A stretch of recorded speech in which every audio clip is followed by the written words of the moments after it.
wife. You have to tell Whitney to give me more of a heads up when something is this important to him. Sheila shrugged. They both knew it didn't matter in the long run how difficult the task was. Their boss made obedience well worth it.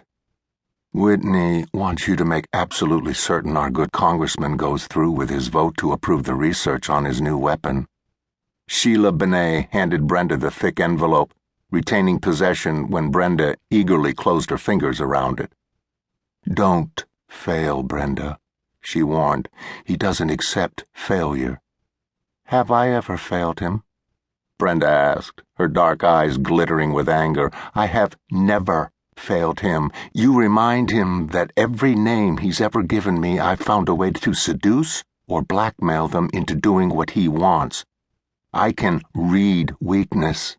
And although he hates working with women because we're so damned inferior, he won't find too many men who can do what I do.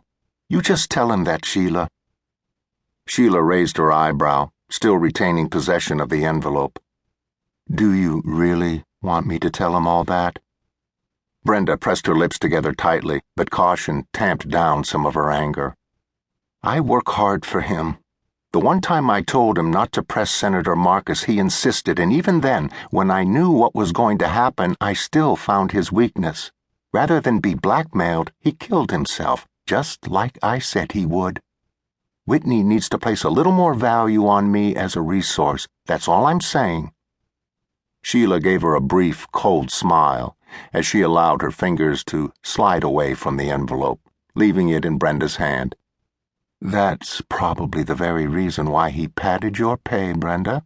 Perhaps you might consider that he's a brilliant man who rewards those useful to him.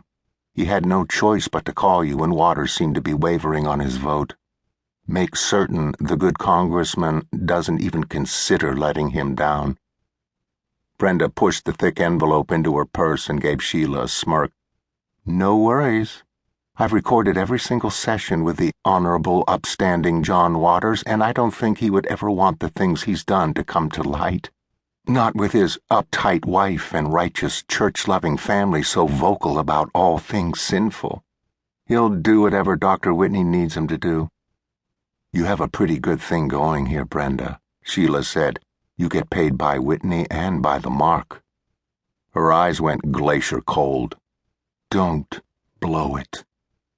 Abruptly, she turned and went into the nearest stall, slamming the lock into place to signal she was done. She'd given her warning, and if Brenda chose to bitch again, well, that was between her and Whitney. But people who crossed him generally had a way of disappearing fast. Brenda hummed to herself, a slight smile on her face. She adjusted her silk blouse so that it was just open enough to reveal the enticing rounded curves. The material fell nicely over her nipples, pushed up by the camisole she wore beneath the silk. She glanced down to get her bright red lipstick from her purse. The water in the sink suddenly turned on. Her gaze jumped to the steady stream of water. She shrugged and looked up, uninterested in why the automatic faucet would have been triggered. In the mirror just behind her, she was startled to see the face of a woman standing very close to her. There was no sound at all. She had time to register a waterfall of platinum blonde hair and Asian features. A hard blow to the back of her skull sent her head forward, slamming her into the edge of the sink. She felt nothing at all as blackness descended. Brenda's body slipped to the tiled floor from the edge of the basin. With gloved fingers, the woman threw a handful of water onto the floor around Brenda's feet and the soles of her shoes, crouched to snap one stiletto heel, and jerked the envelope from Brenda's purse, all in one smooth, silent move. As she stood, she removed a tiny camera placed just over the mirror and seemed to disappear in the blink of an eye. "Brenda," Sheila called out tentatively. The water continued to run in the sink. Sheila frowned and glanced under the door of the stall. Brenda was lying on the floor. "Brenda?" she said again, her voice cracking. There was no answer, only the sound of the water running. Sheila continued to stare under the door, frozen in place. She couldn't see any other feet, but Brenda's shoe was off her foot, the heel broken.